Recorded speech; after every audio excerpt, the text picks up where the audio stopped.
Hey Nintendo fans and collectors, Lithium's here from my channel Nintendo Collecting, and this is collecting tip number 99, Know Your Limit.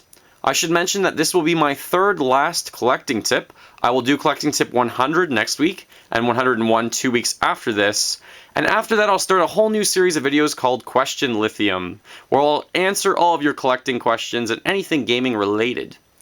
I might touch back to this series in a few months or years if more ideas come to me, but for now I think I need to keep it finite and not really drag it on too long. Let's get to collecting tip number 99. I think it's really important as a collector that you know your boundaries, you know your limitations, and really you just know how to answer the question, when is enough enough? So I'm going to talk about 5 things that I think are really important to me with collecting. Number 1, I think you need to have a focus of your collection, and that's what I talked about a little bit earlier actually in the collecting series. For me personally, I think I focus on Nintendo. I often see great deals for PlayStation or for Xbox or for Sega or for Atari, and I really have to pass on them because I know my own limitations. I can't really stretch myself too thin. Another thing that I've been focusing on is I've been focusing mostly on home consoles and controllers and games. I really do enjoy handheld collecting and handheld games, and right now I'm focusing on the 3DS and getting games for that. But I really haven't got into the previous collections of handheld consoles anyways.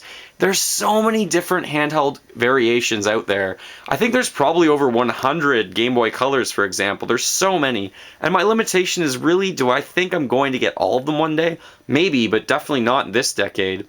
For now, I'm going to focus on home consoles. So know your limitations with items themselves.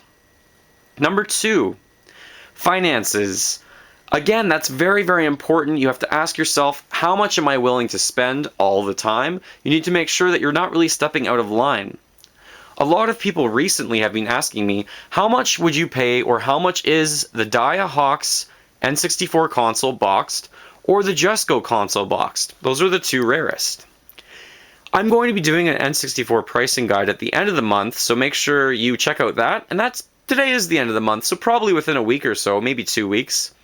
These consoles are now selling for well over $500, almost $1,000 each. How many awesome games can you buy for that price?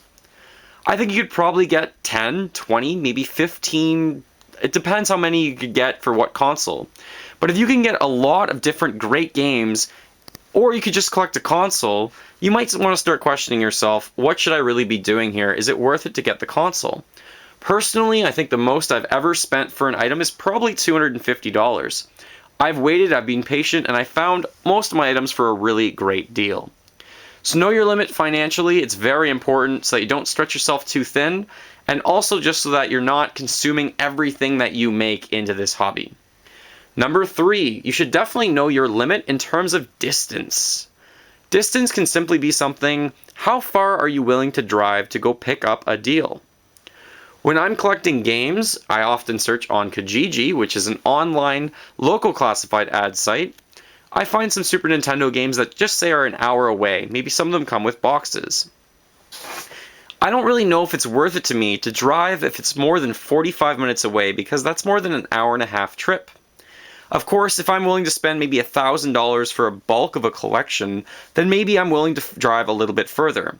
But you should probably set a boundary for yourself. How far are you willing to drive to actually go pick up a game? Comment below. The other thing with distance for me is definitely regions. I think I'm going to focus on trying to get more GameCube stuff just within North America. I'm still missing the Indigo Blue boxed console and the Pokemon console boxed. I have the console itself though.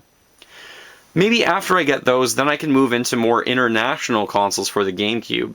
But in the past, I got the Spice, the Gold, the Starlight Gold, and the Gundam one. I want to get the other ones like the Tales of Symphonia Green, Hanshin Tigers, the White one, and there's several others. But for now, I should really know my limit and probably stick to my region. The farther away an item from a region, the more you have to pay in shipping to get it to you, which doesn't always make sense. The 4th thing I would like to talk about is simply your time.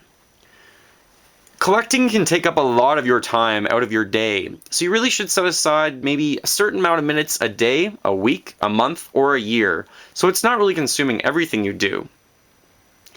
Also, to add to that, have you ever done anything and it just ruined it the more you did it if you just put all your time into it?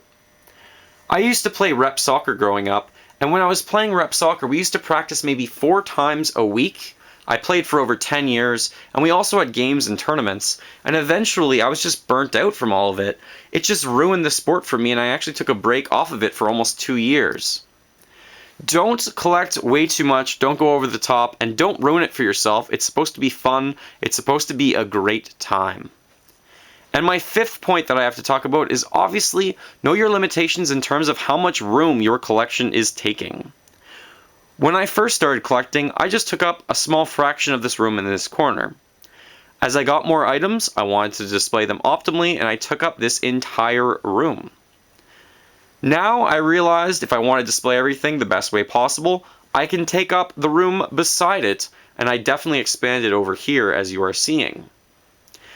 Are my parents that impressed that I took up this third of the basement or half of the basement? Not particularly, but this was my own space and I was fortunate to have the room to kind of expand. I could definitely display every single one of my items in the room that you are seeing over here. But if I do so, I probably won't have the additional couch. I would never have a Mario fridge. I would probably not have display cabinets, and there would be no way I would have 3 different TVs for gaming. And ultimately, to me, I love to game with friends, so having a few TVs sometimes is great. We can play whatever game we want, single player or multiplayer. Keep in mind and be realistic of how much space you're using and really know your limitation with everything. Keep in mind you're supposed to have fun with collecting, you're supposed to enjoy yourself, and it's not supposed to be a burden in any way. So really, everyone, just know your limitations, keep it fun, keep it light, keep it simple, and enjoy yourself. Thank you very much for watching collecting tip number 99. Make sure you fill that like bucket, follow me on Facebook and on Twitter, and remember, as always, game on.